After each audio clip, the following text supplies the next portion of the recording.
사도와 그 일행들은요, 많은 어려움 속에서도 이 비시디아 안디옥에서 복음을 전했습니다. 알죠? 비시디아 안디옥에서 전하고,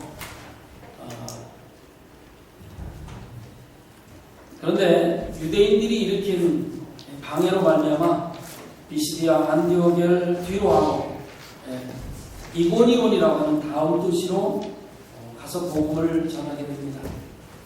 당시 이고니 안에는 많은 유대인들이 거주하고 있었어요.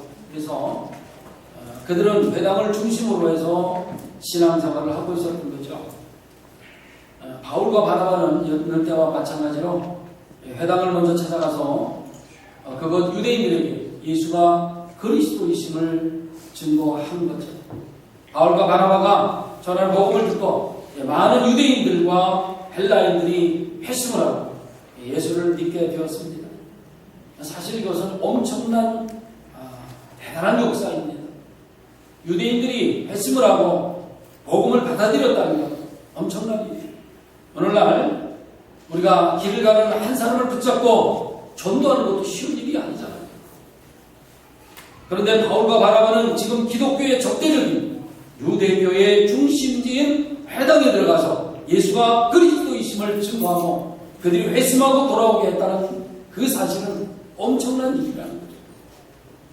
그런데 놀랍게도 유대인들이 예수를 믿게 되었고 심지어 이방의 헬라 사람들도 복음을 받아들였다는 거죠. 바울과 바나바의 이 사역에는 성령의 강한 역사가 있었기 때문에 가능했죠. 인간의 지혜나 힘으로 된 것이 아니라는 것입니다. 여러분, 우리가 복음을 증거하는 것은요, 인간의 지식으로 해서는 안 됩니다. 그렇다고 해서 바울과 바나바가 복음을 증거하는 일 순탄했느냐 하면 그렇지 않았다는 거예요.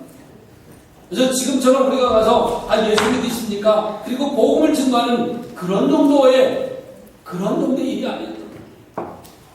유대인들은 적대감이 무지하게 강했어요. 그런데 그들에게 복음을 증거하는 일은 순탄한 일이 아니었다고 해요. 복음을 받아들인 유대인들이 있는가 하면 복음을 듣고 오히려 적대심이 더 증폭된 유대인들도 있었다는 거예요. 얘들은 예수를 그리스도로 전하는 사도 바울과 바나바에 대해서 악한 감정을 가지게 되었다는 거죠. 그래서 이고니온에 살고 있는 다른 헬라 사람들까지라도 동원을 해서 바울과 바나바에 대한 이 악한 감정을 갖도록 만들었다는 겁니다. 이것이 비시디아 안디옥에서 일어난 일과 매우 비슷한 일입니다. 비시디아 안디옥에서 어떤 일이 일어났습니까? 유대인들이 당시 권력을 가진 이 귀부인들, 그리고 신의 유력자들을 총동원해서 사도 바울과 바나바를 못살게 해줬잖아요. 그리고 결국은 내쫓았잖아요. 비시디아 안디옥에서는 유대인들이 그렇게 사도 바울을 대적하면서 내쫓았는데 이고니온에 오면 괜찮을 줄 알았어요. 그런데 이고니온에도 여전히 복음을 대적하는 무리들이 있었다는 것입니다. 유대인들은 가진 악행으로 바울과 바나바가 전도하지 못하도록 못살게 방해했던 것이다. 이러한 사단의 역사는 오늘날 복음을 전하는 그 어떤 곳에도 동원되고 있다는 사실을 우리는 반드시 기억을 해야 합니다. 어떤 사람들은요, 선교를 한 선교사의 집에 불을 지르기도 하고, 또 어떤 사람들은 선교사의 집에 오물을 추적하는 일도 있었다고. 그뿐만 아니라 심지어 어떤 동네에서는 사람들이 복면을 쓰고 나타나서 선교사의 가족들을 몽둥이로 두드려 패는 일도 있었다고. 자신들의 나라에서 나가라고 칼을 들고 협박하는 일도 서슴지 않고 있다는 겁니다. 사단은 예수의 복음이 전해지는 것을 가장 두려워하고 싫어합니다. 그래서 어떻게든 복음을 전하는 자들을 막으려고 하는 거죠. 지금 이고니온에서도 지금 사도 바울과 그리고 바나바 일행들이 예수가 그리스도이심을 증거하고 있는 가운데에 유대인들 그리고 이방 헬라 사람들까지 동원되고 그리고 그 마을에 있는 공무원들까지 동원을 해서 방해 작업을 하고 있습니다. 오늘 보면 1, 2절 먼저 봅니다. 이에 이고니온에서 두 사도가 함께 유대인의 회당에 들어가 말하니 유대와 헬라의 허다한 무리가 믿더라. 그러나 순종하지 아니하는 유대인들이 이방인의 마음을 선동하여 형제들에게 악감을 품게 하거늘. 지금 바울과 바나바는요, 예수 그리스도의 복음의 능력을 계속해서 경험을 하고 있는 모습을 볼 수가 있습니다. 그저 자신들은 말씀만을 하는 거예요. 그저 예수가 그리스도이십니다, 그분이 죽음 가운데서 3일 만에 약속대로 부활하셨습니다, 이것만 이야기했어요. 다른 얘기한 거 없어요. 그런데도 불구하고 허다한 무리들이 예수가 그리스도이심을 믿게 되는 그런 경험을 지금 하고 있다는 겁니다. 그럼에도 불구하고 방해꾼들이 여기에도 있었다는 거죠. 우리에게 주어진 사명의 길이라는 것이 그저 아무 문제 없이 평탄한 대로를 걷는 것처럼 그렇게 하면 얼마나 좋겠어요. 그러나 우리는 반드시 이런 유대인들과 같은 사람들을 만날 수밖에 없다는 사실입니다. 선한 목자의 사명의 길을 걸어가면서 어떻게든지 한 영혼을 살리고 싶어하는 이 하나님의 마음과는 너무 다르게 사꾼과 그리고 양의 탈을 쓴 이리와 같은 그런 사람들이 우리에게 달려들고 있다는 사실을 우리는 기억하게 돼요. 그런 상황들을 우리는 늘 만날 수밖에 없는 것이죠. 하나님의 약속을 향해 나아가는 모세에게 바로라고 하는 사람이 오랜 시간 동안 뻗치고 있었어요. 한 번에 하나님의 능력을 보았음에도 불구하고, 기적을 보았음에도 불구하고 바로는 10번째 재앙이 이르는 그 순간까지 뻗치고 앉아 있었습니다. 그런 것처럼 사명의 길을 걸어가는 우리들의 길목에는 반드시 바로와 같은 이들이 있다는 사실을 우리가 기억을 해야 합니다. 우리가 가는 이 길이 결코 순탄한 길이 아니에요.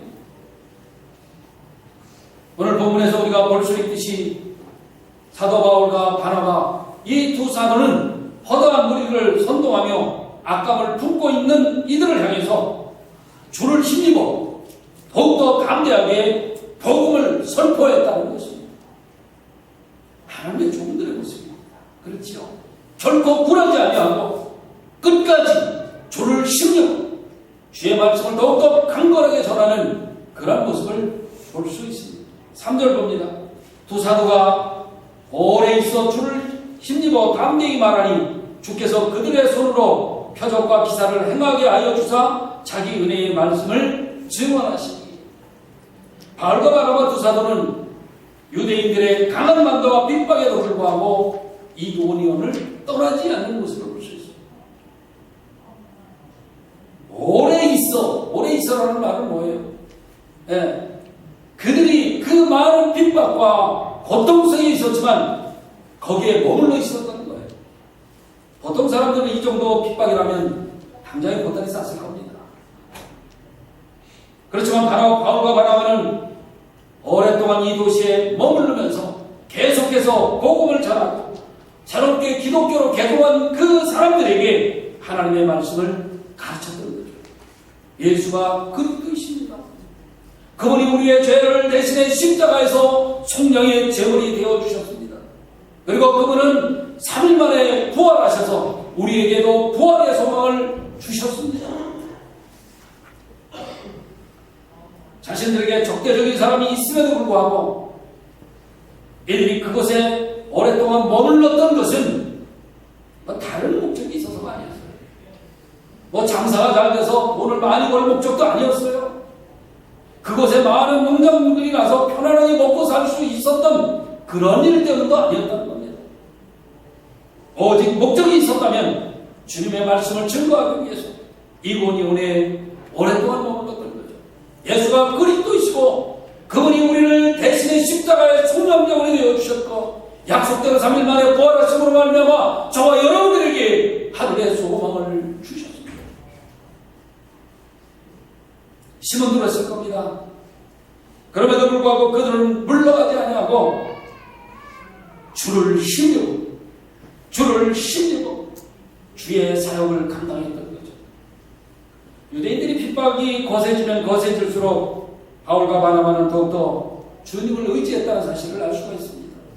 아까 말씀드린 대로 그 정도 같으면 아마 보따리 일찌감치 싸들고 도망했을 거예요. 그런데 바울과 바나바는 그렇게 하지 않았다는 거죠. 주를 힘입어 성령 하나님의 인도하심을 따라서 주의 일을 감당했다는 거죠. 성령 충만했다는 의미가 됩니다. 이에 하나님께서는 그들과 함께 하셨고 이들이 복음을 전하는 곳곳마다 기적과 놀라운 일들을 행하게 해주셨다는 사실. 복음을 전할 때 병이 낫고 귀신이 쫓아나가는 일들이 벌어지니까 얼마나 복음이 강하게 역사했는가를 알 수 있습니다. 바울과 바나바의 전도로 말미암아 이고니온에 사는 많은 사람들이 기독교로 개종했고 주님을 믿고 구원받는 자들이 날로 늘어갔던 거죠. 급기야 이고니온 성에서는 유대인을 따르는 자들과 그리고 두 사도의 말씀을 따르는 자들로 나누게 되었다는 겁니다. 이렇게 된 가장 큰 이유가 무엇이겠어요? 유대인들이 바울과 바나바를 대적해서 이들을 적대시하고 핍박했기 때문에 그렇습니다. 여기에 두 사도를 핍박한 또 다른 자들이 오늘 등장하는 모습을 볼 수가 있습니다. 유대인들뿐만이 아니었다는 사실이죠. 바로 이 도시를 통치하고 있는 관원들이었어요. 관리들이었어요. 지금으로 말하면 공무원들이었다는 뜻입니다. 바울과 바나바에 대한 박해는 유대인들의 시기와 질투로 끝을 내지 않았고 정치 지도자들까지 가담된 조직적인 박해를 가했다는 사실을 우리가 알 수 있습니다. 4절 5절 보겠습니다. 그 시내의 무리가 나뉘어 유대인을 따르는 자도 있고 두 사도를 따르는 자도 있는지라 이방인과 유대인과 그 관리들이 두 사도를 모욕하며 돌로 치려 달려들니 말씀을 듣고 이 말씀에 순종치 아니하는 유대인들의 행동은 이고니온의 성내 사람들 둘로 나누는 결과를 가져오게 되었습니다. 유대인들의 이간질에 현혹된 사람들이 있었다는 거죠. 그 사람들은 유대인을 쫓는 자가 되었다는 거예요. 그리고 사도의 말씀을 받아들인 사람들은 복음을 받아들이는 사도들을 쫓는 자들로 둘로 나누게 되었다는 거예요. 복음이 전해지는 곳에는 믿는 자와 믿지 않는 자로 항상 쪼개지게 되어 있습니다. 복음이 들어가면 그렇게 되어 있어요. 참 유감스럽게도 똑같은 자리에서 똑같은 은혜의 말씀을 읽고 똑같은 체험을 했음에도 불구하고 한 사람은 믿고 한 사람은 믿지 않는 것. 그것이 현실이에요. 그런 일들은 어느 곳에서나 일어날 수 있는 일입니다. 그런 일이 지금 이고니온에서 여지없이 일어났다는 거죠. 그렇게 그러한 일들이 벌어지자 이방인들과 유대인들 그리고 심지어는 지역 공무원들까지 합세해서 바울과 바나바를 모욕하게 이르렀다는 겁니다. 복음이 들어가게 되면요 항상 사단은 역사하게 되어 있습니다. 가만히 두지를 않는 거죠. 즉 이들은 바울과 바나바가 수치심을 느낄 수 있도록 무례하게 행동했다는 겁니다. 모욕적인 말들을 서슴없이 내뱉었다는 거예요. 이 사람들은 많은 사람들 앞에서 바울과 바나바를 조롱했겠죠. 그리고 경멸하는 말로 괴롭혔을 겁니다. 정말 사람들이 듣기에 정말 너무 힘들 정도의 말로 그들을 모욕감을 주었을 거예요. 어디 그뿐이겠습니까? 오늘 말씀해 보니까 그들은 돌을 들어 두 사도를 죽이려고까지 했다는 거죠. 돌로 사람을 쳐 죽이는 저역법은 유대인들의 전통적인 사형 집행 방법이었습니다. 이런 방법으로 스데반 집사님이 순교를 당했잖아요. 성경이 다 기록되지는 않았을 것입니다. 그럼에도 불구하고 당대에 수많은 지도자들, 수많은 전도자들이 유대인들이 던진 돌에 맞아서 피 흘려 죽었을 거예요. 지금 이들이 사도 바울과 바나바에게 돌을 들어 치료하는 이유가 무엇이겠습니까?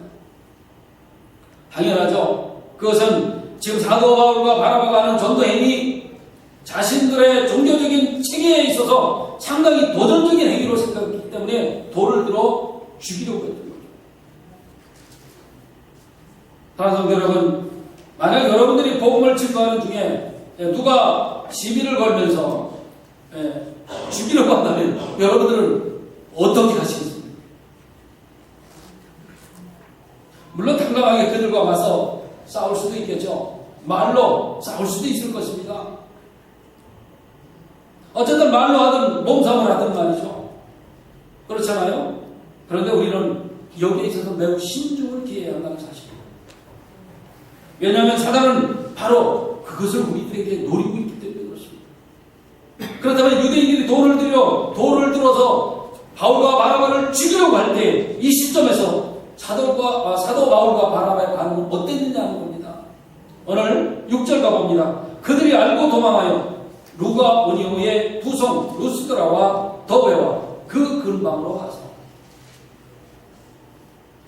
바울과 바나바는 자신들을 감싸고 있는 이 이고니온 사람들의 조롱과 그리고 원수들이 돌을 들고 생명을 위협하고 있는 이 분위기, 이 험악한 분위기를 깨닫고 있었던 거죠. 모르고 있었던 것이 아닙니다.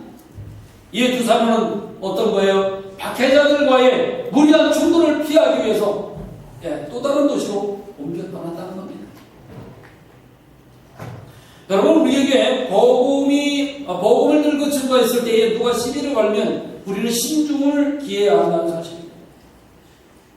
물론 말싸움 할 수 있어요. 몸싸움 할 수도 있어요. 외치겠어요. 그러나 신중하게 대응을 해야 된다.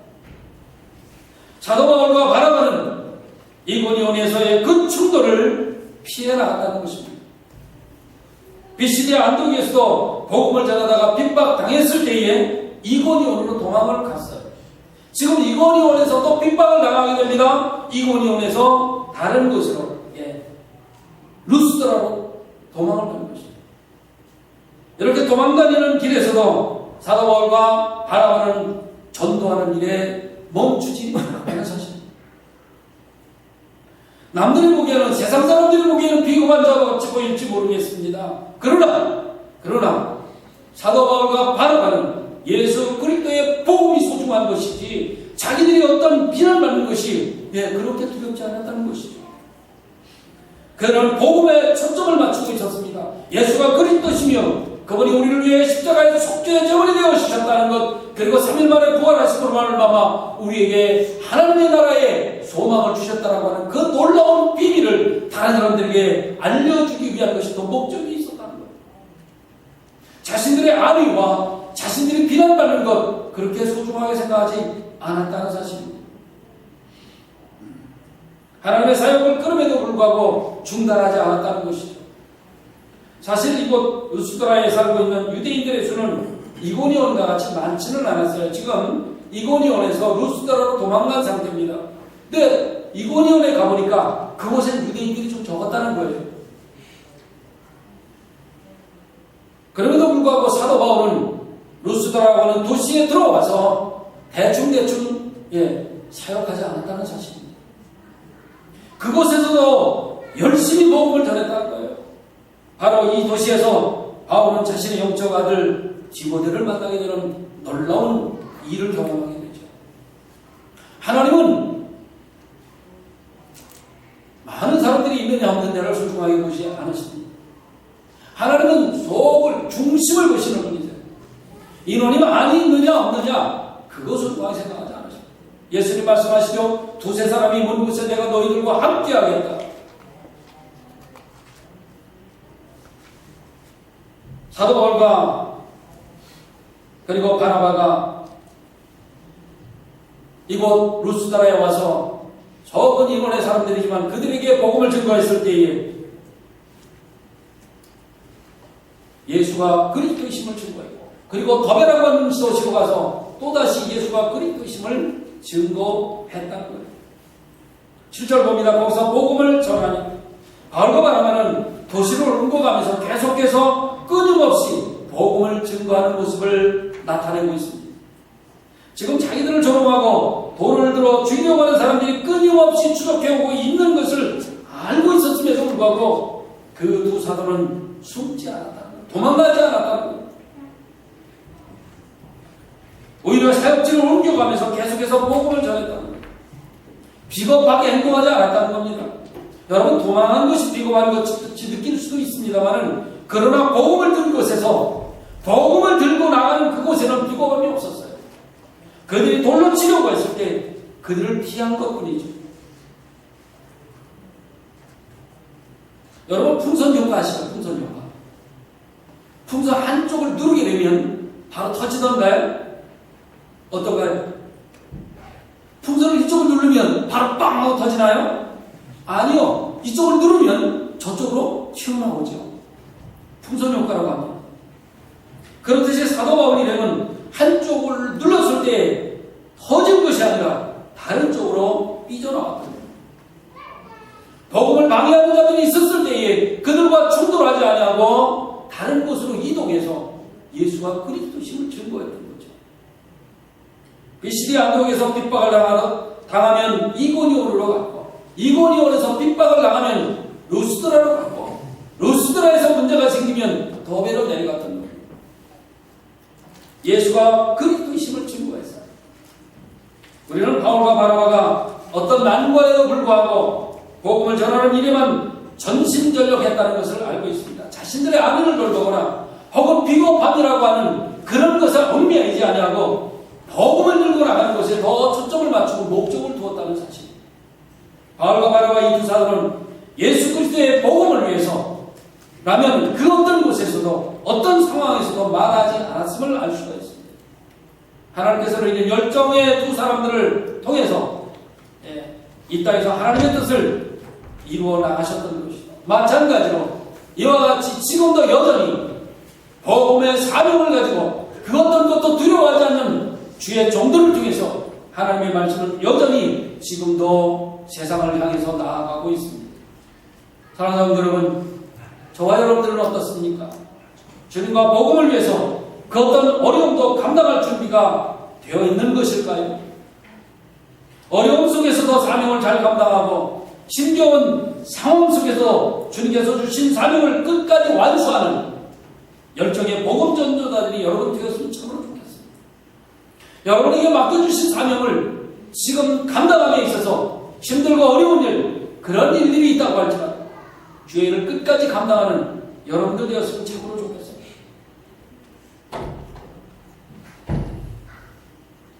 나는 나이가 그렇습니까? 나는 할지 모르니까. 그런 것들은 다 핑계거리에 불과합니다. 사도 바울이 고린도후서 4장 16절에서 이렇게 이야기합니다. 우리의 육신은 쇠약해 가겠지만 우리의 영혼은 날로 새로워져 간다. 우리의 영혼은 날로 새로워져 가야만 합니다. 우리는 때때로 우리 눈앞에 전도의 효과가 없는 것 같아서 낙심할 때도 사실은 있어요. 그렇게 열심히 했는데 매주 토요일마다 나가서 복음을 증거했는데도 불구하고 한 사람도 몇 년이 됐는데도 우리 교회에 찾아오는 사람이 없어. 그래서 낙심할 수도 있어요. 그럼에도 불구하고 우리는 주님이 부르시는 그날까지 부지런히 예수가 그리스도이심을 증거해만 해요. 부지런히 씨를 뿌려놓아야 한다는 거죠. 여러분, 우리는 숫자에 연연하면 안 됩니다. 가시적으로 나타나는 업적에 대해서 그렇게 너무 신경 쓰실 필요가 없어요. 부지런히 전하고 핍박이 있으면 피하고 그렇게 맡겨주신 사명은 끝까지 감당하는 거예요. 죽음이 우리를 찾아오는 그 순간까지 우리는 주님이 나의 구주이시고 그리고 예수가 그리스도이심을 우리 끝까지 증거하며 살아야 한다는 거죠. 우리가 이 생명 다하도록 부지런히 씨를 뿌려놓고 수고해 놓으면 하나님께서 때가 되면 주소하실 것이기 때문에 그렇습니다. 죄의 역사는 반드시 흥망할 것으로 우리는 믿어야 합니다. 사랑하는 성도 여러분, 이제 새로운 한 주가 또 시작이 됩니다. 여러분, 한 주간 어떤 모습으로 삶을 사시겠습니까? 그저 세상의 일만 취하다가 시간 보내시겠습니까? 우리는 그러면 안 됩니다. 주께서 우리에게 맡겨주신 사명을 정말 끝까지 잘 감당할 수 있는 그 성령 하나님의 인도하심에 따라서 한 주간 더 승리하며 살아야 하지 않겠습니까? 그런 저와 여러분 되시기를 주님의 이름으로 축원합니다. 기도하겠습니다. 고마우신 아버지 하나님,